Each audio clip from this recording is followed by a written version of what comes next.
My sister said something at dinner that changed everything the moment my sister raised her glass at our family dinner and said, "I guess Dad finally got away with it." The entire table went silent. My mother dropped her fork. My father turned pale, and I immediately knew she had just exposed something she was never supposed to say. What I did not know was that one sentence was about to destroy my family. I grew up in a middle-class neighborhood outside Chicago with my parents and younger sister, Emily. From the outside, looked like a normal family. Dad owned his mall. Construction company, Mom worked as a school secretary, and Emily was always considered the rebellious one.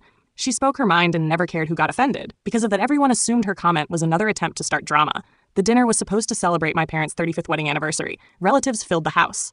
Everyone was laughing until Emily made that comment. I asked her what she meant. She looked around the room and immediately realized she had made a mistake. Then she forced a smile and said nothing. But I noticed something. Nang strange, my father would not look anyone in the eye. Over the next few days, I kept thinking about what Emily said. When I asked her privately, she used to explain she only told me to leave it alone.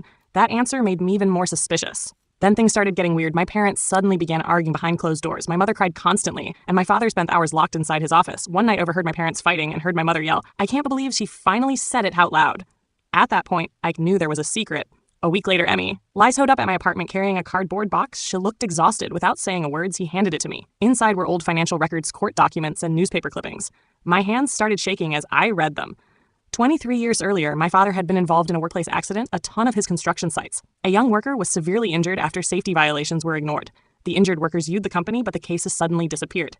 That alone was shocking.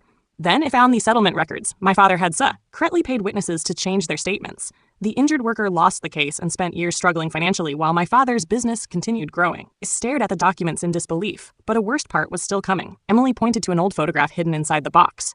The injured worker was standing beside a woman and 2 children. One of those children was Emily. I thought she was joking. She wasn't. Through DNA testing, she discovered years earlier that she was not my full sister. She was the daughter of the injured worker. After the accident, my father secretly had an affair with a man's wife while the family was falling apart. The marriage eventually collapsed, and years later, my father married the woman and raised Emily as his own daughter. My entire life had been built on lies. There, as Emily made that comment at dinner, was because she had recently found all the evidence proving what happened, and she could no longer stay silent. The truth exploded through our family. Relatives took sides, friends abandoned my father, and several former employees came forward with stories of similar misconduct. You see, the local newspaper even published a story after obtaining copies of the documents. The karma arrived quickly. Several business contracts were canceled, and my father's reputation was destroyed almost overnight. As for Emily, she finally met her biological father, who had spent decades believing he lost everything because of one powerful man. Watching them reunite in a way I cannot describe, one careless sentence at a family dinner exposed 20 years of lies. And by the end, the man who thought buried the truth forever was forced to watch it destroy everything he spent his life trying to protect.